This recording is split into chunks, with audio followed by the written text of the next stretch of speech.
Bom dia, pessoal, tudo bem? Vamos começar nossa aula hoje sobre adaptações das plantas, capítulo 6, grupo 4, da página 170 até 175. Bora lá começar mais uma aula? Adaptações das plantas. Os diferentes ambientes oferecem condições variadas à sobrevivência dos seres vivos.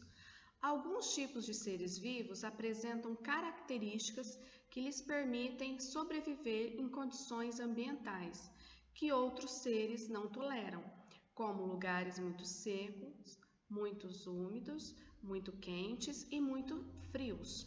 Então, eu coloquei dois exemplos aqui para vocês, tá? Então, eu coloquei aqui, o camelo. O camelo é um grupo, tá? Será que esse grupo conseguiria sobreviver e se reproduzir no ambiente aquático? Não, ele não conseguiria. Por quê? Porque eles estão adaptados nas regiões do deserto, clima quente. E esse grupo aqui das baleias, será que sobreviveriam e reproduziriam no deserto? Não. Por quê? Porque as baleias estão adaptadas no oceano, então ambiente aquático. Adaptações a diferentes formas de polinização. Os insetos, principalmente abelhas e vespas, são os principais responsáveis pela polinização das angiospermas. As plantas possuem adaptações para atrair esses agentes polinizadores. Muitas flores exalam perfumes, os quais costumam atrair os insetos e os morcegos, os quais têm o olfato bastante desenvolvido. Por outro lado, as flores que não exalam perfume costumam ser polinizadas por aves, as quais são atraídas pelas cores. Então, aqui eu coloquei dois exemplos de polinizadores. Então, as abelhas, elas carregam grãos de pólens através de suas pernas, observem lá. Aquelas flores que possuem perfume são atraídas pelas abelhas. É um agente polinizador. Do lado eu tenho um beija-flor. O beija-flor é um agente polinizador também. Ele é atraído pela cor das flores, tá? Então é através da cor das flores que ele chega até as plantas. E os dois são agentes polinizadores. Plantas carnívoras. É um nome popular de vários tipos de planta que completam sua nutrição digerindo pequenos animais, principalmente insetos. Elas atraem suas presas por meio de odores fortes e cores vibrantes. Ao aprisionarem suas presas, as plantas carnívoras digerem-nas e retiram delas seus nutrientes minerais. Embora completem sua nutrição dessa forma, elas continuam realizando a fotossíntese para obtenção de outras substâncias para conseguir energia como a glicose. Bom, então aqui, planta carnívora, tá? O nome científico dela é Dioneia. Os antigos biólogos estudavam os detalhes da planta carnívora. Observaram que dentro da boca dela haviam 3 cabelos em cada lado, que presumiram que eram gatilhos, uma armadilha. Para descobrir, tocavam os gatilhos ligeiramente, mas nem sempre disparavam as armadilhas. Mas quando eles tocavam pela segunda vez, a armadilha disparava rapidinho. Para que essa armadilha seja acionada, 2 cabelos devem ser tocados em menos de 20 segundos. Os insetos possuem uma reação rápida, mas a planta carnívora é muito mais veloz. Sua armadilha funciona como uma prisão. Vocês podem observar pela imagem. Quando os insetos ficam presos, eles continuam lutando, mas depois de algumas horas, os gatilhos se fecham ainda mais, ou seja, vai dificultar para esse inseto tentar fugir. E aí, a planta libera um composto químico que mata e digere o inseto. planta carnívora demora para digerir um inseto, ou seja, um mosquitinho. Vamos dar um exemplo da dengue. Leva aproximadamente 5 dias, tá? Plantas de clima seco. Alguns tipos de plantas são capazes de sobreviver em regiões de clima muito quente e seco, pois possuem adaptações que lhes permitem reter água por mais tempo. Os cactos são plantas espinhentas, pertencem à família Cactáceas. Conseguem sobreviver em ambientes extremamente quentes ou áridos, pelo fato de terem a capacidade de acumular água. Então, o cacto é uma planta de região desértica. Então, ela cresce em lugares secos onde outras plantas têm dificuldades para sobreviver. Sua capacidade de armazenar água é o que mantém vivo. Muitas espécies de cacto podem suportar mais de 6 meses sem receber a água da chuva. Os cactos são consideradas também como plantas ornamentais. E os cactos possuem uma variação de tamanho. O mais alto chegou a medir 19 metros e o menor chega a aproximadamente 1 centímetro. Plantas de manguezal. Poucos tipos de planta conseguem sobreviver no ambiente inóspito do manguezal. O manguezal é um ecossistema encharcado entre rios, mares, de água salobra, solo argiloso e lamento. Então, o mangue é um local de transição entre a terra e o mar, onde a água doce dos rios se encontra com a água salgada do mar. Seu solo é geralmente lodoso, fazendo com que as árvores apresentem diversas adaptações com as raízes aéreas. Sua fauna abriga alguns animais, eu vou dar os exemplos aqui: garça, carcará, cobra, aranhas, caranguejos, entre outros. Bom, vocês vão assistir agora vídeos que será relacionado à matéria. Então, o primeiro, plantas carnívoras, depois, especialidade de cactos e o último, manguezal. E em seguida, vocês farão as atividades da página 176 até 179. Então, caprichem na atividade, hein, pessoal? E a gente se encontra na próxima aula. Beijos e até lá!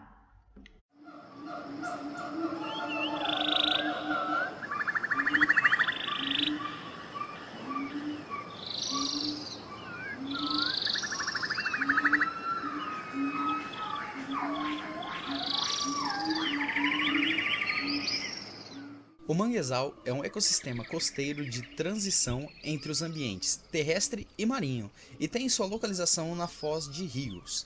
Característico de regiões tropicais e subtropicais, está sujeito ao regime das marés, dominado por espécies vegetais típicas, as quais se associam a outros componentes vegetais e animais.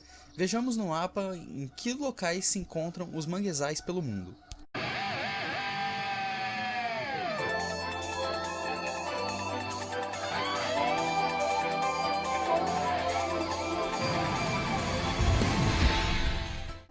No mundo, existe cerca de 162 mil km² de manguezais, sendo que destes, 25 mil km estão no Brasil. Isso representa 12% dos manguezais do mundo inteiro.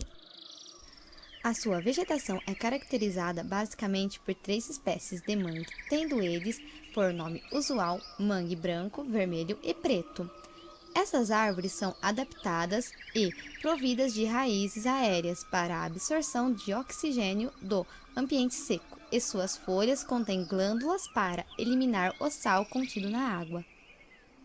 A fauna dos manguezais representa significativa fonte de alimentos para as populações humanas. O estoque de peixes, moluscos e crustáceos apresentam expressiva biomassa, constituindo excelentes fontes de proteína animal de alto valor nutricional. Sua fauna diversa abriga vários animais, dentre eles aves como a garça, o carcará e o guará vermelho.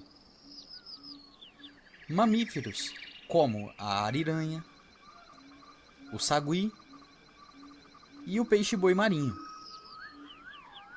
Répteis como a cobra e os crocodilianos. Invertebrados como aranhas, como as ostras, e caranguejos. Peixes como o lambari e a sardinha, e diversos outros animais.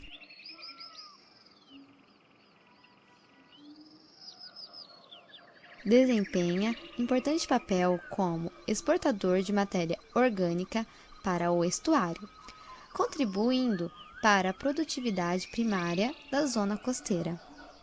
É no mangue que peixes, moluscos e crustáceos encontram as condições ideais para a reprodução, berçário, criadouro e abrigo para as várias espécies de fauna aquática e terrestres, de valor ecológicos e econômicos. A vegetação de mangue serve para fixar as terras, impedindo assim a erosão e, ao mesmo tempo, estabilizando a costa. As raízes do mangue funcionam como filtros de retenção dos sedimentos, constituindo importante banco genético para a recuperação de áreas degradadas, e o solo é basicamente argila e matéria orgânica.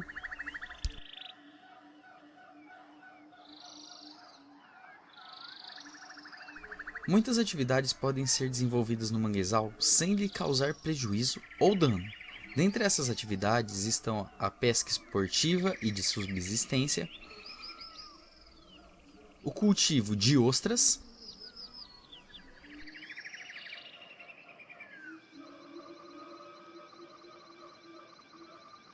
o cultivo de plantas ornamentárias, como orquídeas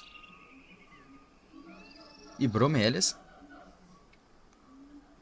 a criação de abelhas e o desenvolvimento de atividades turísticas recreativas.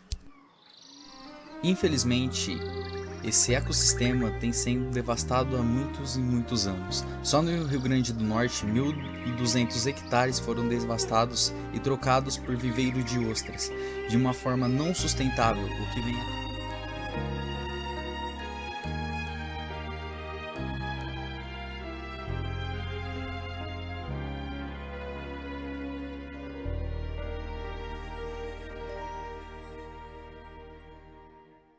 Mesmo com toda a devastação que já ocorreu e ocorre no manguezal, a natureza tenta sempre se regenerar. Um dia nossa espécie acabará, deixando um borrão na história deste planeta, e apenas um borrão.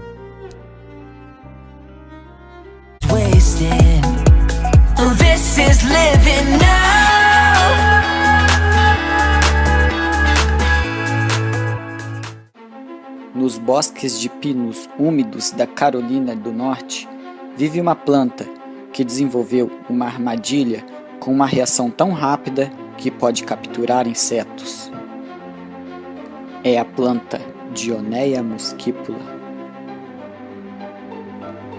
Os antigos biólogos estudaram os detalhes da Dionaea. Observaram que dentro da boca da Dionaea haviam 3 cabelos em cada lado. Presumiram que eram gatilhos. Para descobrir, tocaram os gatilhos ligeiramente, mas nem sempre disparavam as armadilhas. Mas tocando o segundo gatilho, a armadilha disparava imediatamente.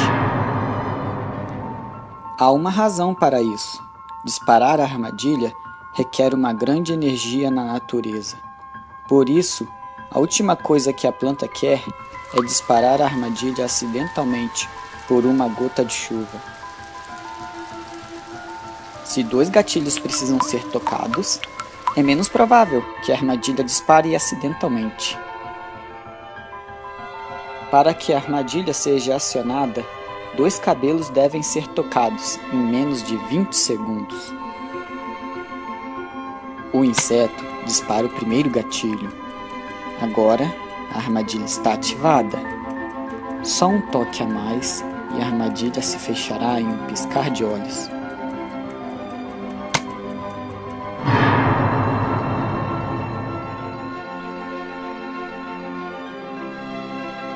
Os insetos possuem uma reação rápida, mas a Dioneia muscipula é muito mais veloz.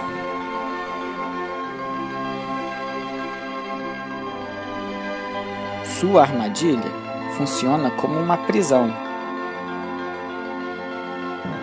Mas a armadilha não está completamente fechada. Porém, existe uma razão para isso. Seus gatilhos disparadores são suficientemente sensíveis para acionar, inclusive por pequenos insetos. Muitos pequenos para ser um almoço decente para uma planta em crescimento.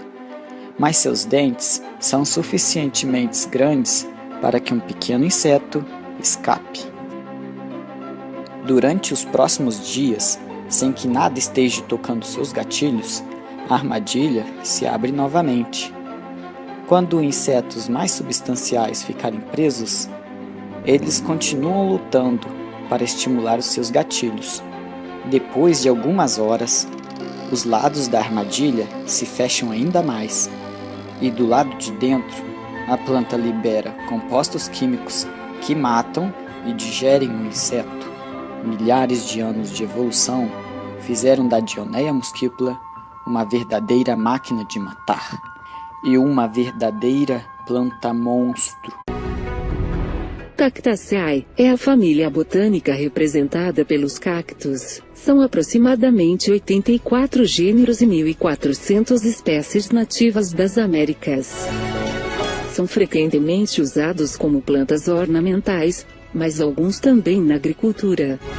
São plantas pouco usuais, adaptadas a ambientes extremamente quentes ou áridos, apresentando ampla variação anatômica e capacidade fisiológica de conservar água. Apresentam uma modificação caulinar chamada de cladódio. Seus caules expandiram-se em estruturas suculentas verdes perenes, contendo a clorofila necessária para a vida e crescimento. Enquanto suas folhas transformaram-se nos espinhos pelos quais os cactos são bem conhecidos, algumas espécies confundem-se com a família Euphorbiaceae. Os cactos existem em ampla variação de formatos e tamanhos. O mais alto é Pachycereus sprinkley, cuja altura máxima registrada foi 19 metros. E o menor é Blossfeldia lilliputiana, com apenas cerca de 1 centímetro de diâmetro. As flores dos cactos são grandes, como os espinhos e ramos, brotam das areolas. Muitas espécies apresentam floração noturna, já que são polinizadas por insetos ou pequenos animais noturnos, principalmente mariposas e morcegos. Os cactos variam de baixos e globulares a altos e colunares.